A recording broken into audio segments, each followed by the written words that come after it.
Welcome to another mini episode of HeroInside Ingredient Branding Podcast. My name is Tomas Vucurevic and I'm the host and creator of this pod. This episode highlights the experiences of the ingredient branding experts we hosted during season 1 of the podcast, focusing on the state of sustainability and its implications. With the growing number of pressing global challenges, ingredient brands find themselves at the forefront of opportunities to make a difference. How are our guests navigating these waters? Let's find out. We'll rewind first to episode 1, featuring Giulio Bonazzi, the CEO of Aquafil and the visionary behind the Econyl brand. The revolution in the future will come and is coming from the raw materials. So if you want to change something into a sustainable product or into a circular one, you have to have two things. Good raw materials that are capable of, let's say, resolving the problems. Secondly, eco-design or design for remanufacturing. So you have to redesign products in a sustainable and circular way. But then, of course, you have to communicate this vis-a-vis with the final consumer.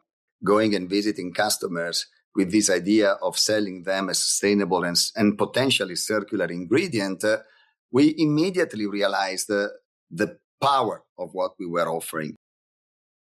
Next up, we have Noel, Executive Chairman of Bast Fibre Technologies from Victoria, Canada. In episode 2, he shared his insights about stepping out of the carbon myopia frame and aligning their work with Textile Exchange's Climate Plus vision. Well, I think that there's a number. We could talk about the regulatory environment that is changing dramatically for the global fashion industry. We're seeing an unprecedented introduction of legislation covering almost every facet of fabric production, from the raw materials, how they're sourced, the marketing claims that are being made, the end of life care for garments. So almost every facet of the fabric industry or the textile industry is going to be impacted by legislation. You'll hear various different phrases used. You'll hear next gen materials used a lot. We actually prefer, I think, the concept of preferred materials. It was a phrase that was really coined by Textile Exchange. And we particularly adhere to their most recent updated definition of what a preferred material is, in which they refer to it within their Climate Plus framework. And for us, that's really important because 5 years ago, it was all about carbon.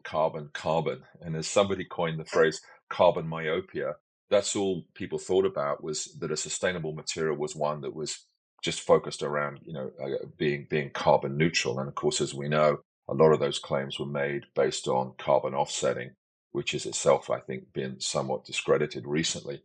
So we really like the definition that is coming out now about what Climate Plus means, because it's really going beyond climate as the sole focus and bringing in key areas of impacts related to soil and soil health. Another ingredient brand demonstrating their dedication to making a change is Polygene, as confirmed in episode 3 by our guest Ulrika Björk, the CEO of the Polygene Group. I know that we recognize significant environmental challenges the coming years. We have the Global Agenda 2030. It's to halve the carbon footprint in just 6 years down the lane. And to be able to crack this curve, we have to have disruptive change. And it's my firm belief that Polygene can be part of this solution. We can developing technologies that can address these issues. In episode 5, we heard Johannes Bogren, Vice President of Södra Biocell Products, and Angeline Elfström, Business Development Manager for OnceMore by Södra, and this is what they had to say. We're all into this green transition that is coming up, and we need to evolve the way we work. So it's been really fruitful and something that we really need to continue to do. The legislation will hit everybody in the industry, and we need to secure that we are ready to support our partners in the value chain when it happens. And that is, of course, a lot of information. I've seen a change in the last year. Brands are requesting more information, more facts, more data. And we did a LCA I think it's a year ago, and that has been really helpful in these discussions because then we can share information and the data that they need. We wrapped season 1 with a double feature hosting Achim Löffler, global business leader at Gore Associates. Here is what he had to say about the Gore-Tex brand's transition towards responsible performance. We know that circular economy concepts are needed to solve the sustainability challenges of the apparel and footwear industry. And we consider ourselves as a leader in this performance apparel industry, and therefore we have to play a role in finding solutions here.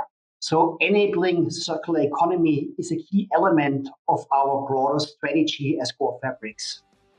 To learn more about our guests, their journeys and insights, head over to your preferred podcast platform and listen to their episodes on the HeroInside Ingredient Branding Podcast. Don't forget to subscribe so you don't miss the new episodes of Season 2 coming out in fall 2024. Until next time, keep exploring, learning, and being a hero in your journey towards a better world.